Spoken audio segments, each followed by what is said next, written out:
Hello students, live booster with অনুপের নতুন একটা এপিসোডে আবার তোমাদের আজকে স্বাগত।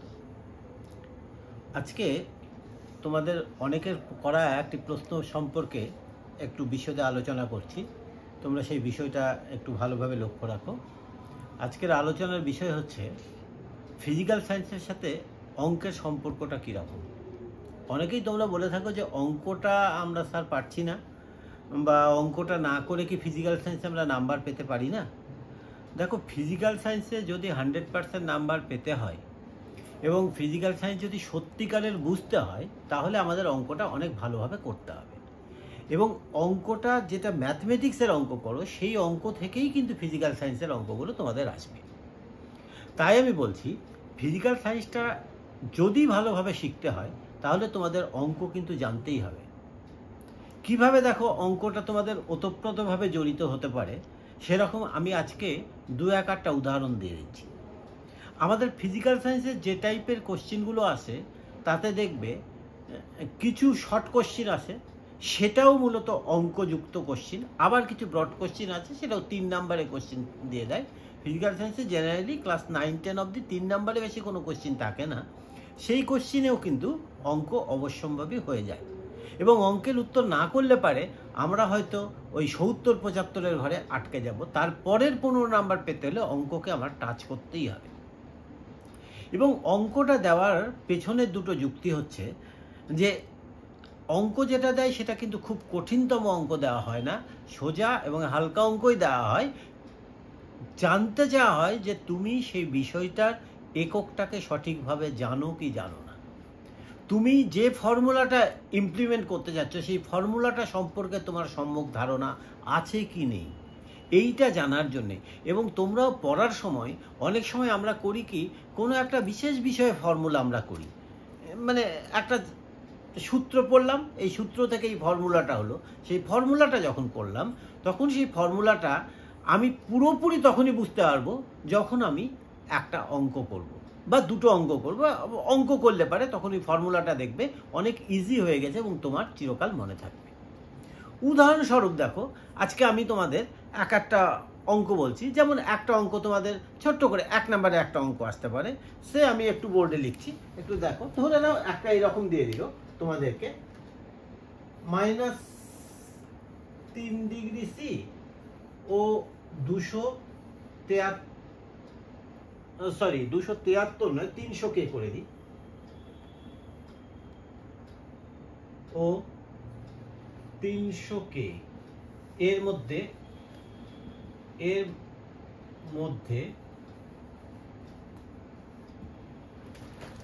কোনটি অধিক?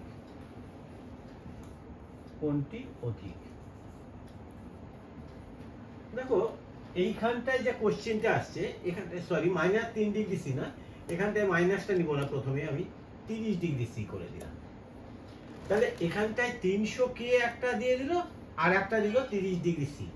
তাহলে তোমাদেরকে এটা 1 নাম্বারের একটা কোশ্চেন, যে 30 ডিগ্রি সি আর 300 কে এর মধ্যে কোনটি অধিক, এটা যদি তোমাদেরকে করতে হয়, তাহলে তোমাদের কি করতে হবে? একটা অঙ্ক করতে হচ্ছে।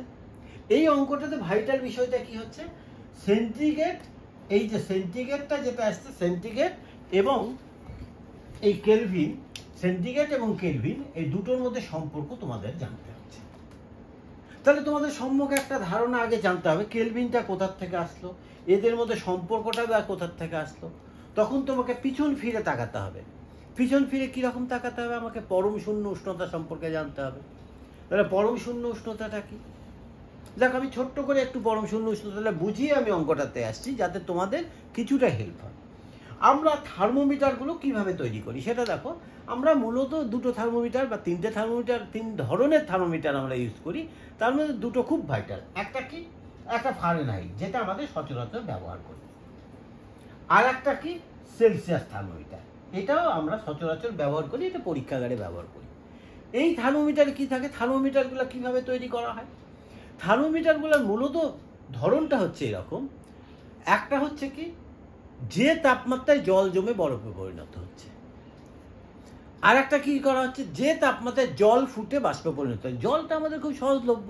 তাহলে এই দুটো তাপমাত্রাকে নিয়ে দুটো থার্মোমিটারই তৈরি হয়েছে। এক্ষেত্রে কি হচ্ছে, যে তাপমাত্রায় জল জমে বরফে পরিণত হচ্ছে সেই তাপমাত্রাটাকে এখানে দিলাম 0, আর যখন জল ফুটে বাষ্পে পরিণত হচ্ছে তখন এখানে দেওয়া হলো 100। হলো। এইবার কি হচ্ছে, আবার কি করা হচ্ছে, যে তাপমাত্রায় এই ক্ষেত্রে এই থার্মোমিটার ক্ষেত্রে করা হচ্ছে 32, আর এইখানে কি করা হলো 212। তাহলে ঘটনাটা কি দাঁড়ালো, এইখানে নিচে থাকলো 32, এখানে জল জমে বরফে পরিণত হচ্ছে, উপরে থাকলো 212, এটা জল ফুটে বাষ্পে পরিণত হচ্ছে, মাঝখানে তাহলে কতগুলো ভাগ হলো, 180। আর এইখানটায় কতগুলো ভাগ হলো দেখো, জল এখানেও কিন্তু সেম জিনিস থাকলে জল জমে বরফে পরিণত হচ্ছে 0, জল ফুটে বাষ্পে পরিণত হচ্ছে 100, মাঝখানে তাহলে কত ভাগ থাকলো, 100। এইটাকে নাম দিল সেলসিয়াস থার্মোমিটার, এটাকে দিল ফারেনহাইট থার্মোমিটার। পার্থক্য এইটুকুনি, আর কিচ্ছু না, দুটোর মধ্যে এটাই খালি পার্থক্য। এটাকে ভাগ করলাম 180 ভাগে, এটাকে ভাগ করলাম 100 ভাগে। এবার পরম শূন্য উষ্ণতা গেলে, পরম শূন্য উষ্ণতা জেনারেলি সেন্টিগ্রেড থেকে আমাদের হয়। কিরকম এইখানটায় হয়ে থাকে আমি ক্লাস 10-এর সাপেক্ষে বলছি। এইটাকে আমি মিশিয়ে দিলাম। তাহলে এইটা যখন আমি মিশিয়ে দিলাম, এইবার দেখো তোমাদের এখানটায় কি ধরনের একটা সূত্র আসছে। এইবার এইটা কি হচ্ছে, জল ফুটে বাষ্পে পরিণত হচ্ছে, কিন্তু এই জলটা যদি আমি চার্লস বয়েলের সূত্র প্রয়োগ করি তাহলে দেখতে পাবো যত নিচে নামবো তত এটার আয়তনটাও কিন্তু ধীরে ধীরে ধীরে ধীরে ধীরে ধীরে একটা টাইমে শূন্য হয়ে যাবে। আয়তনটা চার্লস এবং বয়েলের সূত্র বলছে শূন্য হয়ে যাবে। কত তাপমাত্রায় শূন্য হতে পারে, -273 কে, সরি কে বলবো না, -273 ডিগ্রি সেন্টিগ্রেড তাপমাত্রায় এটা শূন্য হয়ে যাচ্ছে। কি শূন্য হচ্ছে, এই তাপমাত্রাটা শূন্য হয়ে যাচ্ছে। কোন তাপমাত্রা, এই আয়তনটা শূন্য হয়ে যাচ্ছে, কত, -273 ডিগ্রি সেন্টিগ্রেড তাপমাত্রা, ডিগ্রি সেন্টিগ্রেড। এইবার করা হলো কি, এই তাপমাত্রা থেকে 0 ধরে নিলাম আমি। এবার সেলসিয়াসের সমান করে আমি এই তাপমাত্রাটা মাপছি। তাহলে এই 0 ডিগ্রিতে কত তাপমাত্রা আসবে, 0 ডিগ্রিতে তাপমাত্রা আসলো 273। এইখানে কত চলে আসলো, 373। মানে এইটার ঘটনাটা আমরা রাখছি, এটার থিমটাকেই রেখে দিচ্ছি, বাট কি করা হচ্ছে, এটা একটা নতুন থার্মোমিটার হয়ে গেল, যে তাপমাত্রায় কোনো বস্তুর আয়তনটা শূন্য হয়ে যাচ্ছে চার্লস ও বয়েলের সূত্র অনুসারে। এই বস্তুটার আয়তনটা যখন শূন্য হয়ে গেল, গ্যাসের আয়তন, বস্তুটা বলতে এখানে চার্লস ও বয়েলের সূত্র মূলত গ্যাস নিয়ে চলে হয়, তাই গ্যাসের আয়তনটা শূন্য হয়ে যাচ্ছে, গ্যাসের আয়তনটা শূন্য হয়ে গেল। তারপরে এখানে কি হলো, 273, অর্থাৎ যখন জল ফুটে বাষ্পে পরিণত হচ্ছে তখন এই তাপমাত্রাটা কত হচ্ছে, 273। এই তাপমাত্রাটাকে, এটাকে যেহেতু কেলভিন এটা করলো, তাই এই তাপমাত্রাকে 0 কে, এটাকে কি করা হলো কে, এটাও কি হলো কে, অর্থাৎ কেলভিন। এখানে ডিগ্রিটা কিন্তু ইউজ করা হয় না।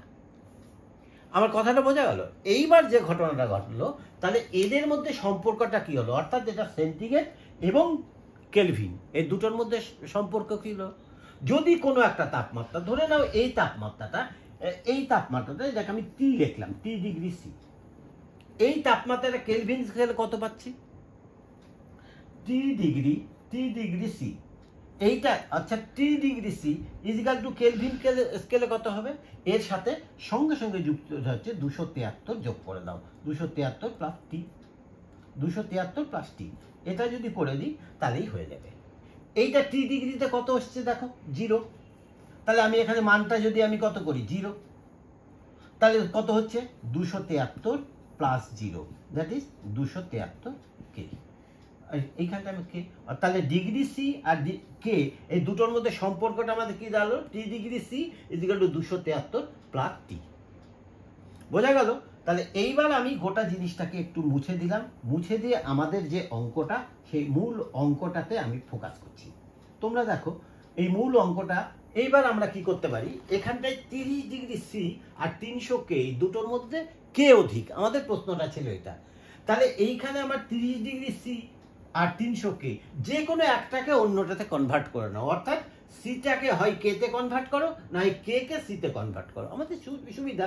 টি ডিগ্রি সি, আমাদের ফর্মুলা টি ডিগ্রি সি মানে কত, 30 ডিগ্রি সি সমান কত কে, এবার আমাদের ফর্মুলাতে ফেলো, ফর্মুলায় কত ছিল, 273 প্লাস টিটা কত, এখানে 30 আছে, প্লাস 30 এত সমান কত, 303 কে। 303K। তাহলে কত হচ্ছে 303K। লক্ষ্য করে দেখো, তাহলে 30 ডিগ্রি সি সমান সমান 303K। আমাদের অঙ্কটা কি ছিল? আমাদের অঙ্কটা ছিল 30 ডিগ্রি সি আর 300K। কে বড়, তাহলে হয়ে গেল 30 ডিগ্রি সি এর অরিজিনাল মান কত? 303K। তাহলে আমাদের বড়টা 30টা দেখতে ছোট, কিন্তু এটাই আদতে বড় হয়ে গেল। তাহলে আমরা এখানটায় লিখবো 30 ডিগ্রি সি উষ্ণতাটি মান অনেক বড়। বোঝা গেল?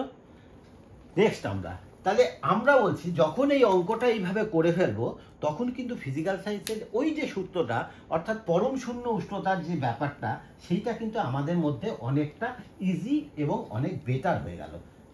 এবং আমরা অঙ্কটা করতে পারলে আমাদের মাথার মধ্যে সূত্রটা যেমন ঢুকে যাবে, আমরা উত্তরগুলোও খুব সঠিকভাবে লিখতে পারবো। এইটা আমি ফিজিক্সের যেমন একটা উদাহরণ দিলাম। আবার ফিজিক্সের ধরো তড়িতের আমি একটা সার্কিট করছি। দেখো, একটা বলে দেওয়া হলো, একটা সার্কিট আমি মোটামুটি করছি এরকম। ধরো তোমাদের একটা সার্কিট দেওয়া হচ্ছে এরকম,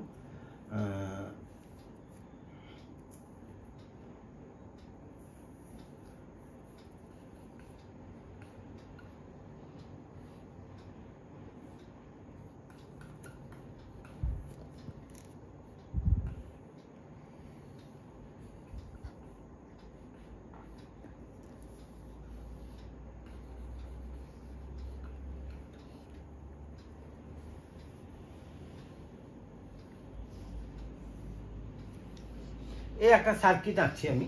এখানটায় আমাদের কিছু কিছু বলে দেওয়া হয়েছে। এখানটায় যাচ্ছে কারেন্ট 2 ভোল্ট। এইবার এটা হচ্ছে 2 ওহম, এটাও 2 ওহম, এইটাও 2 ওহম, কথার কথা ধরছি। এটা 2 ওহম, এটা ধরে নাও 1 ওহমই ধরলাম, 1 ওহম। আচ্ছা, এইবার আমাদেরকে বললো একটা অঙ্ক, হয়তো কোশ্চিনটা এইরকম আসতে পারে, আমাকে বললো এই চিত্রে যে বর্তনীটা তৈরি করা হয়েছে, এই গোটা বর্তনীটার তড়িৎ প্রবাহ মাত্রা কত? এবার বর্তনীর তড়িৎ প্রবাহ মাত্রা আমরা যখন নির্ণয় করি, তখন আমরা কার সূত্রটা ব্যবহার করি? তোমরা ধীরে ধীরে জানতে পারবে। সেখানটায় আমরা ওহমের সূত্রটা ব্যবহার করি। ওহমের সূত্রটা কি আছে? V is equal to I R. V is equal to I R. R মানে কি? বর্তনীর রোধ, আই প্রবাহ মাত্রা, আর ভি হচ্ছে কি? দুই প্রান্তের বিভব প্রভেদ। বিভব প্রভেদটা এখানে দিয়ে দেওয়া আছে। আর রোধগুলো কিন্তু অনেক কটা দেওয়া আছে। এখন বর্তনীর মধ্যে অনেক কটা রোধ দেওয়া আছে। এবার বর্তনীর অনেক কটা রোধ দেওয়া আছে, তাহলে আমরা কি করব? 2 2 4 2 6 1 7, তাই কি বর্তনীটার রোধ? তা তো হচ্ছে না। হতে পারে তাই। তাহলে আমাদের এখানে দেখতে হবে যে বর্তনীটা কি ক্যাটাগরিতে আছে। লক্ষ্য করে দেখো, এখানটায় যে রোধ দুটো দেখানো হচ্ছে, এরা কিন্তু সমান্তরাল সমবায়ে আছে। আর এই সমান্তরাল সমবায়ের সাথে এই দুটো রোধ, এরা আবার শ্রেণী সমবায় আছে। অর্থাৎ গোটা বর্তনীতে এইটুকুন সমান্তরাল সমবায়, এই দুটো শ্রেণী সমবায়। তাহলে কি হতে পারে এই অঙ্কটার ক্ষেত্রে? প্রথমে আমাদের যেটা বের করতে হবে, তাহলে সমান্তরাল সমবায়ের যে ফর্মুলাটা ছিল, সেই ফর্মুলাটা আমাদের পুট করতে হবে। এখানে সমান্তরাল সমবায়ের ফর্মুলাটা কি?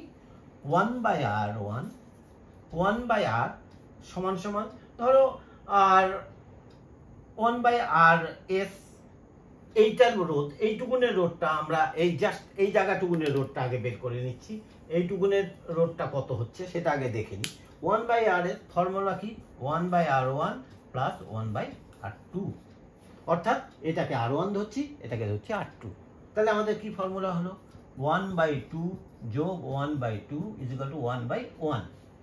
এটাই আমাদের দাঁড়ায়। তাহলে rsটা কি দাঁড়াচ্ছে? অতএব rs is equal to 1। তাহলে এইটা রোধটা আমাদের দাঁড়ালো 1 ওহম। এটা ওহমের চিহ্ন, তোমরা এতদিন হয়তো জেনে গেছো এটা ওহমের। তাহলে এইটুকুনের রোধ দাঁড়ালো কত? 1 ওহম। এবার এর সাথে এই দুটো রোধ কিভাবে আছে? শ্রেণী সমবায় আছে। শ্রেণী সমবায়ের ফর্মুলাটা কি ছিল আবার? শ্রেণী সমবায়। এবার যদি শ্রেণী সমবায় করি, তাহলে আমরা কি পাবো ফর্মুলাটা? আর টোটাল আর সমান সমান কি? r1 plus r2 plus r3। এটাকে r1 ধরছি আমরা। এর আগে r1 যদিও আমি ব্যবহার করেছি, তো এটাকে তোমরা r2 r3 ধরেছো। এটাকে একটু মিস করে যদি ধরো r1 বা এটা r3 r4 r5, এটাও করতে পারি, r5।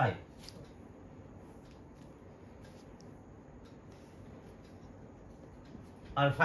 তাহলে আমরা কি পাচ্ছি, এখানে R3টা কত, 1 ওহম, R4টা কত, 2 ওহম, 2 ওহম, আর এইটা কত, R5টা কত, আবার 1 ওহম। তাহলে আমাদের টোটাল বর্তনী রোধ হলো 2 একে 3 একে 4 ওহম। বর্তনী রোধটা হলো 4 ওহম। এইবার আমরা যদি দেখি গোটা বর্তনীটা রোধ পেলাম 4 ওহম, তাহলে আমাদের মূল ফর্মুলাটা কি ছিল, প্রথমের দিকে কি ফর্মুলাটা ছিল আমাদের, V = IR। তাহলে আমরা ভিটা পেলাম, তাহলে গোটা বর্তনীটা রোধ পেয়ে গেলাম 4 ওহম। আমাদের অঙ্কটা কিরকম দাঁড়ালো তোমাদের, V = IR, ভিটা কত, এই যে 2V আগেই বলে দিয়েছে, অঙ্কটার সার্কিটটার মধ্যেই দিয়ে দিয়েছে 2V।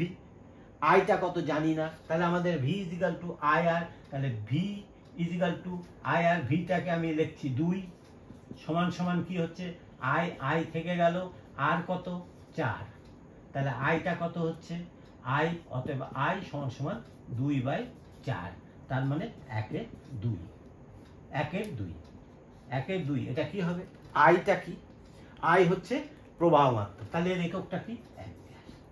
এগুলো ভোল্টে আছে, এটা ওহম আছে, তাহলে এটা হচ্ছে অ্যাম্পিয়ার, হয়ে গেল।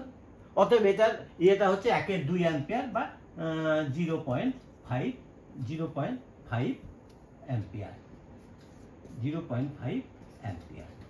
তাহলে এইভাবে যদি আমরা করতে থাকি, তাহলে আমাদের যে জিনিসটা হচ্ছে, আমাদের এই দেখো এখানটায় শ্রেণী সমবায়ের যে সূত্রগুলো করেছিলাম, সেই সূত্রটা আমাদের একদম কিভাবে তার প্রয়োগটা হয় সেটা বুঝে গেলাম, আর আমি শ্রেণী সমবায় ভুলবো না। এখানটায় সমান্তরাল সমবায়ের এই যে সূত্রটা, এটাও আমার মাথার মধ্যে ঢুকে গেল।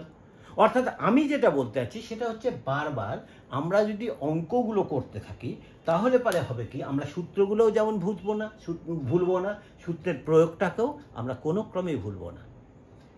ঠিক তেমনিভাবে যদি তোমরা এটা ভেবে নাও যে আমাদের এটা না হয় ফিজিক্স পার্টটাতে দরকার, কেমিস্ট্রি পার্টে কি এরকম কোনো দরকার আছে, কেমিস্ট্রি পার্টে কি এমন কোনো দরকার আছে, তাহলে আমি কেমিস্ট্রি পার্টের ক্ষেত্রেও বলবো, কেমিস্ট্রিতে সরাসরি অঙ্ক না থাকলেও কেমিস্ট্রিতে আমাদের যে জিনিসটা দরকার সেটা হচ্ছে আমাদের রিয়াকশান কিন্তু খুব দরকার।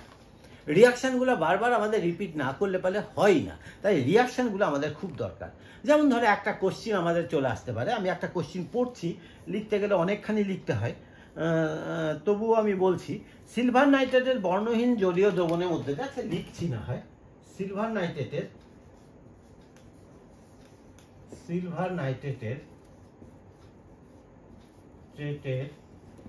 বর্ণহীন জলীয় দ্রবণের মধ্যে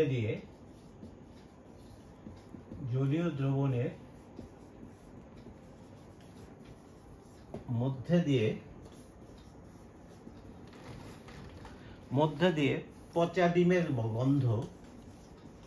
পচা ডিমের গন্ধযুক্ত গ্যাস চালনা করে, পচা ডিমের গন্ধযুক্ত গ্যাস, আচ্ছা গ্যাস ব্র্যাকেটে এ চালনা করে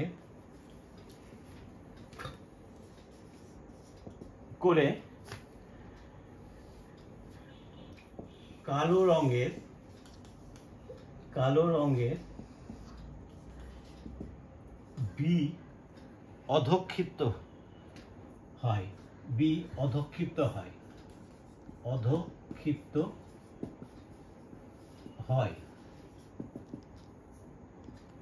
এ ও বি শনাক্ত করো।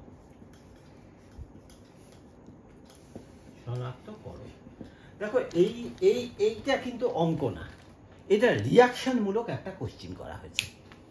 এবার প্রশ্নটা দাঁড়াচ্ছে, আমাদের এই কেমিস্ট্রি করার সময় প্রত্যেকটা জিনিসের আমরা যখন করি, এগুলো একটু আমরা বারবার যদি করি, তাহলে আমাদের কি হবে, রিয়াকশানগুলো আমাদের মনে থাকবে। রিয়াকশানগুলো কিন্তু কেমিস্ট্রির সাইডের অঙ্ক। ক্লাস 10 অবধি কেমিস্ট্রি তেমন অঙ্ক নেই, ক্লাস 10-এর পরে যে ক্লাসেই যাও না কেন, 11-12-এ কিন্তু কেমিস্ট্রির প্রচুর অঙ্ক তোমাদের করতে হবে। ক্লাস 10 অবধি একটু অঙ্ক কম, কিন্তু এগুলোকেই তোমরা অঙ্ক হিসাবে ট্রিট করো। যেমন এখানটার মধ্যে কি কি আছে, সিলভার নাইট্রেট, তাহলে তোমাকে কি কি জানতে হচ্ছে, সিলভার নাইট্রেট এর সংকেতটা একটু তোমাকে জানতে হবে, হোয়াট ইজ সিলভার নাইট্রেট, সংকেতটা কি। দ্বিতীয়, বর্ণহীন জলীয় দ্রবণের মধ্যে দিয়ে কি চালনা করা হলো? পচা ডিমের গন্ধযুক্ত গ্যাস। কে পচা ডিম? আমাদের সিলেবাসের মধ্যে পচা ডিমের গন্ধযুক্ত গ্যাস কে আছে? পচা ডিমের গন্ধযুক্ত গ্যাস একটাই আছে আমাদের সিলেবাসে, সেটা হচ্ছে হাইড্রোজেন সালফাইড। তাহলে এটা হলো কি? Hydrogen sulphide. আর এখানে সিলভার নাইট্রেটের জলীয় দ্রবণে কি আছে? সিলভার নাইট্রেট AgNO3, সিলভার নাইট্রেটের সংকেত AgNO3। তাহলে আমরা কি পাচ্ছি? হাইড্রোজেন সালফাইড পেলাম, আর একটা কি পেলাম? AgNO3। তাহলে আমাদের যে রিয়াকশনটা করতে হচ্ছে, আমাদের রিয়াকশনটা কি করতে হচ্ছে? যে আমাদের দেখে নাও পচা ডিমের গন্ধযুক্ত গ্যাস A, তাহলে আমাদের এটা আমাদের শনাক্ত হয়ে গেল অলরেডি, আমরা সেটা কিন্তু সিলেবাসের মধ্যে থেকেই পেয়ে গেলাম। এবার আমাকে রিয়াকশনটা জানতে হচ্ছে। রিয়াকশনটা কি করতে হবে? আমাকে কার সাথে কার বিক্রিয়া করতে হবে? Silver nitrate. আমি বিক্রিয়াটা করছি, দেখো AgNO3 প্লাস কি হচ্ছে? H2S। এবার কোনো ক্ষেত্রে জলীয় দ্রবণের মধ্যে দেওয়া হচ্ছে জল, যদি লাগে দিব না লাগে দিব না, আমি বারবার প্র্যাকটিস করলে কোথায় জল লাগবে আর কোথায় লাগবে না দেখার দরকার নেই। জল অনেক সময় দিলেও হয়, অনেক সময় না দিলেও হয়। আর একটা এদের কি তৈরি হচ্ছে? সিলভার নাইট, একটা কালো বর্ণের পদার্থ হচ্ছে। দেখো এই সালফার যখন এই যে এই সিলভার টিলভারের সাথে যুক্ত হয় না, তখনই তার বর্ণটা কালো হয়ে যায়। তাহলে আমার কি হচ্ছে? সালফারের AgS, ব্যাপারটা সালফার Ag2S, সালফারের এটা হচ্ছে মানে যোজ্যতা 2 Ag2S হলো। এবার কি তৈরি হচ্ছে? Ag2S, আর একটা জিনিস তৈরি হচ্ছে নাইট্রিক অ্যাসিড HNO3। এবার এইটার আমরা একটু দুই দিকে আমরা কি করে নেব? যে ব্যালেন্সটা করে নেব। ব্যালেন্স করে নিলে আমাদের অঙ্ক এইটা এরকম দাঁড়াবে 2AgNO3 Ag2S আর 2HNO3। এই যে এইটা অধক্ষিপ্ত হলো। তাহলে আমাদের A আর B শনাক্তকরণটা আমাদের অনেক ইজি হয়ে যাচ্ছে। কি হচ্ছে? প্রথমেই তো এটাকে শনাক্ত করেছিলাম, এইটা হচ্ছে আমাদেরকে পচা ডিমের গন্ধযুক্ত গ্যাস A, আর যেটা কালো অধক্ষেপ করছে এটা হচ্ছে B, এই যে এটা অধক্ষেপ করছে B। তাহলে আমাদের A আর B শনাক্ত হয়ে গেল। তাহলে আমাদের ব্যাপারটা দাঁড়াচ্ছে যে এইটাকে আমরা যদি অঙ্কের মতো করে ট্রিট করি, তাহলে আমাদের এই টাইপের যে কোশ্চিনটা আসে কেমিস্ট্রি পার্ট থেকে, সেটার পরিমাণও কিন্তু তোমাদের প্রায় 10 থেকে 15 মার্ক মতো। আবার ঠিক তেমনিভাবে মানে আমি 10-15 বলছি, এটাই 10-15 আসে না, কিন্তু এটা রিলেটেড যে কোশ্চিনগুলো আছে সেগুলো ওই রকম। আর কি থাকছে? তোমাদের উপরে অঙ্কগুলো থাকছে, যেটা ফিজিক্স পার্টে আমি এর আগে 2টো অঙ্ক দিয়ে তোমাদের উদাহরণস্বরূপ দিলাম।